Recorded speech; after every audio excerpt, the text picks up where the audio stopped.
Lan, when I first took him by the hand, was in ignorantatio ignoramus.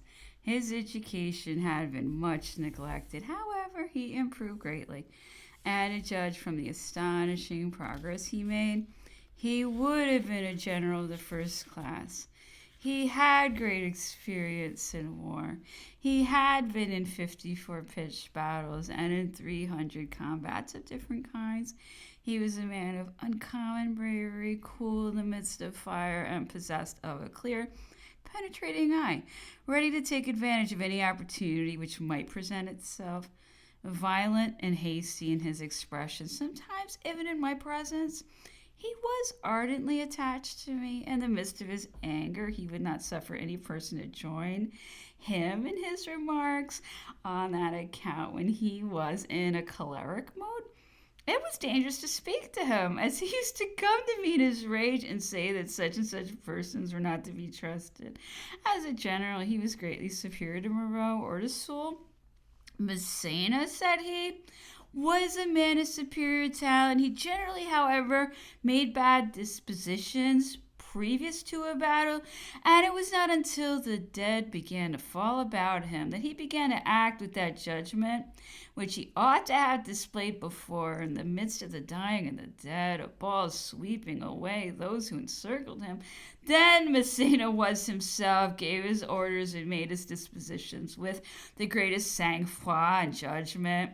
This is la vera nobilita de sang. It was truly said of Massena that he never began to act with judgment until the battle was going against him. He was, however, un voleur, a robber. He went halves along with the contractors and commissaries of the army. I signified to him often that if he would discontinue his speculations, I would make him a present of 800,000 or 1,000,000 of francs, but he had acquired such a habit that he could not keep his hands from money. On this account, he was hated by the soldiers, who mutinied against him 3 or 4 times. However, considering the circumstances of the times, he was precious, and had not his bright parts been soiled with the vice of avarice, he would have been a great man. Pichegru, continued Napoleon, was répétiteur, private teacher at Brienne, and instructed me in mathematics when I was about 10 years old. He possessed considerable knowledge in that science. As a general, Pichegru was a man of no ordinary talent, far superior to Moreau, although he had never done anything extraordinarily great, as the success of the campaigns in Holland was in great measure owing to the Battle of Fleurus. Pichegru, after he had united himself to the Bourbons, sacrificed the lives of upwards of 20,000 of his soldiers by throwing them purposely into the enemy's hands, whom he had informed beforehand of his intentions. He had a dispute once with Kleber at a time when, instead of marching his army upon Mayence, as he ought to have done, he marched the greatest part of them to another point, where Kleber observed that it would only be necessary to send the ambulances with a few men to make a show. At that time it was thought to be imbecility, but afterwards it was discovered to be treachery. One of Pichegru's projects was for Louis to come and join the army under his command, and to cause himself to be proclaimed king. In order to ensure success, he signified to Louis that it was necessary for him to bring a large sum of money, as he said that Vive le Roi lay at the bottom of the gosier, and that it would require a great quantity of wine to bring it out of the mouth. If Louis had come, continued he would have been shot. Sir Hudson Lowe came up to Longwood and observed to me that General Bonaparte had adopted a very bad mode of procedure by, in a manner, declaring war against him, Sir Hudson, when he was the only person who had it in his power to render him a service or to make his situation comfortable.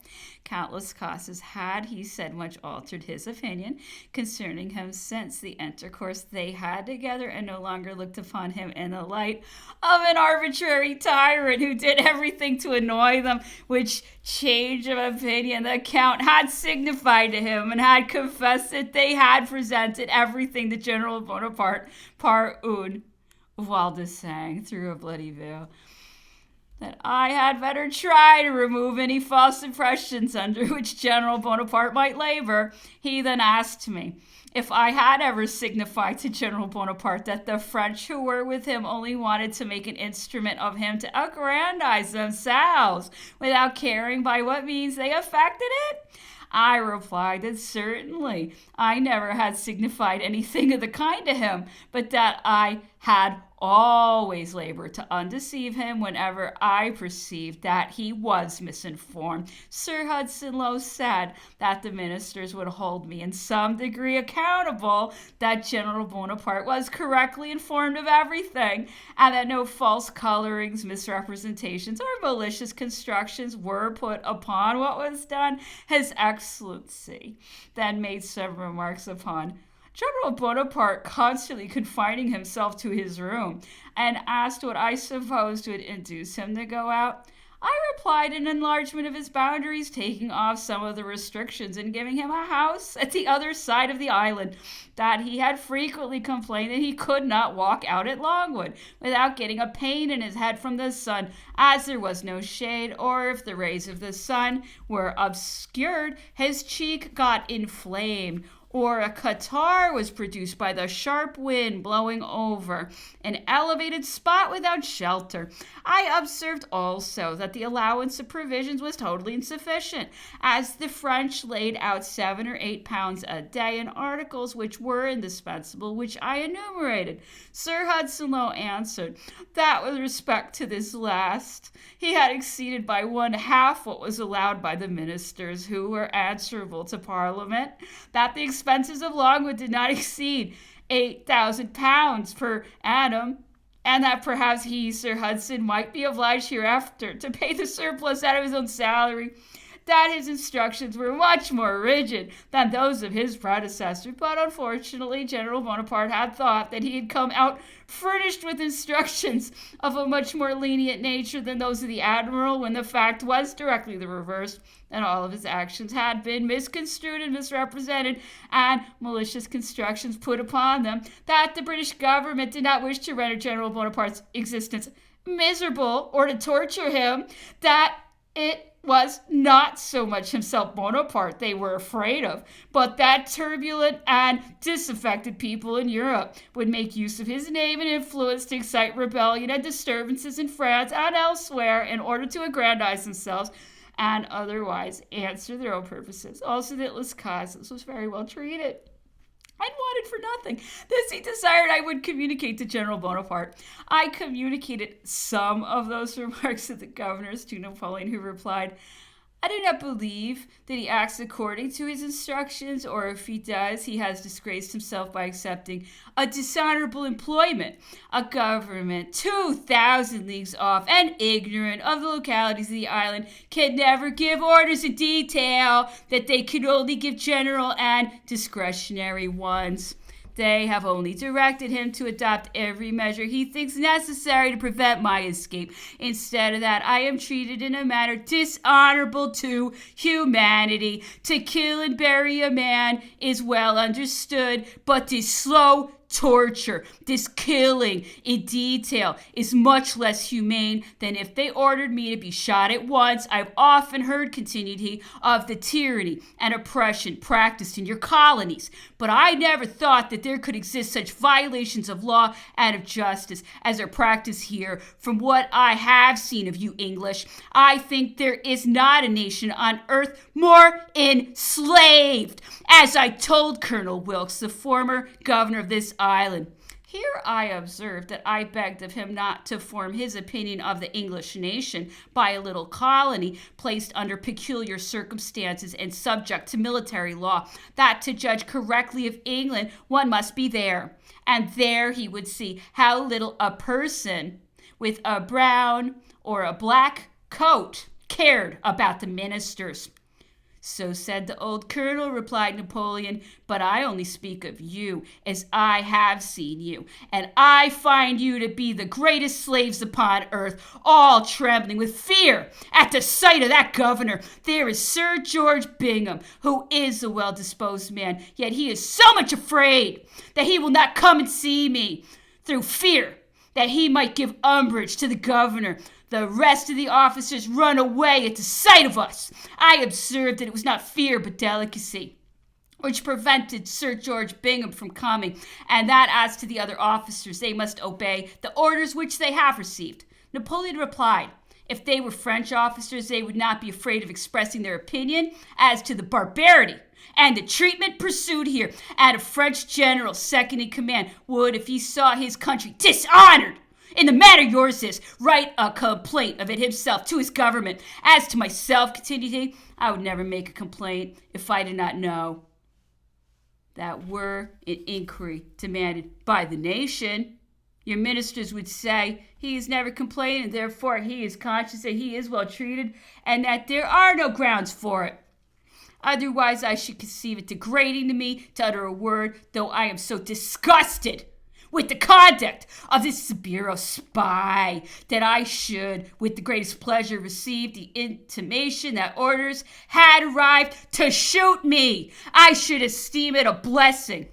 I observed that Sir Hudson Lowe had professed himself very desirous to accommodate and arrange matters in an amicable manner. Napoleon replied, if he wishes to accommodate matters, let him put things upon the same footing they were during the time of Admiral Cockburn. Let no person be permitted to enter here for the purpose of seeing me without a letter from Bertrand. He does not like to give Bertrand liberty to pass people in. Let him make out a list himself of such persons to the island as he will allow to visit me, and send it to Bertrand, and let the latter have the power to grant them permission to enter and to write to them. When strangers arrive in like manner, let him make out a list of such persons as he will permit to see us, and during the stay let them be allowed to visit with Bertrand's pass. Perhaps I would see very few of them, as it is difficult to distinguish between those who come up to see me as they would a wild boar, and others who are actuated by motives of respect. But still, I should like to have the privilege. It is for him to accommodate if he likes. He has the power. I have none. I'm not governor. I have no places to give away. Let him take off his prohibitions, that I shall not quit the high road or speak to a lady if I meet one in a few words. Che si comporti bene verso di me. Let him behave well to me. If he does not choose to treat me like a man, che ha giocato un ruolo nel mondo come quel che ho giocato io. If he does not choose to treat me like a man who had played the part in life I have, let him not treat me worse than a galley slave or a condemned criminal, as those are not prohibited to speak. Let him do this, and then I will say that he acted at first inconsiderately through fear of my escaping, but that when he saw his error, he was not ashamed to alter his treatment. Then I will say that I formed a hasty opinion of him, that I have been mistaken. Ma siete un bambino dottore. You are a child, doctor. You have too good an opinion of mankind. This is not sincere. I believe the opinion I first formed of him is correct, that he is a man whose natural badness is increased by suspicion and dread of the responsibility of the situation which he holds. C'est un homme rhéteur, abject tout à fait au-dessus de son emploi. He is an artful man, abject and entirely unworthy of his employment.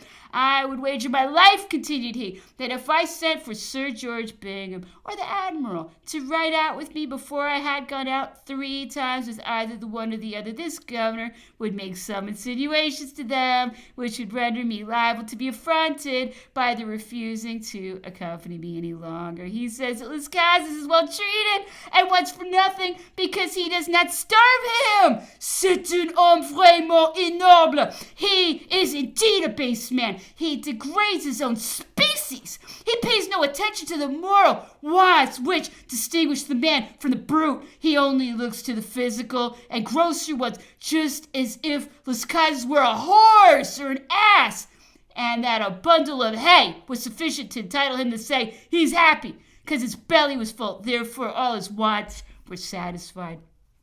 Fifth, had a long conversation with the emperor in his bath, asked his opinion of Emperor Alexander.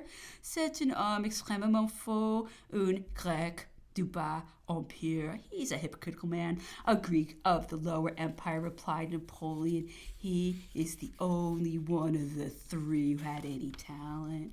He is plausible, great dissimulator, very ambitious, and a man who studies to make himself popular. It is his foible to believe himself skilled in the art of war, and he likes nothing so well as to be complimented upon it, though everything that originated with him relative to military operations was ill-judged and absurd. Until said Alexander, the king of Prussia, used frequently to occupy themselves in contriving dresses for dragoons, debating upon what button the crosses of the orders ought to be hung, and such other fooleries. They fancied themselves on an equality with the best generals in Europe because they knew how many rows of buttons there were upon a dragoon's jacket. I could scarcely keep from laughing sometimes when I heard them discussing these collionnerie trifles with as much gravity and earnestness as if they were planning an impending action between 200,000 men. However, I encouraged them in their arguments, as I saw it was their weak point. We rode out every day together. The king of Prussia was un bête. It nous a tellement ennuyé, an idiot, and wearied us so that Alexander and myself frequently galloped away in order to get rid of him.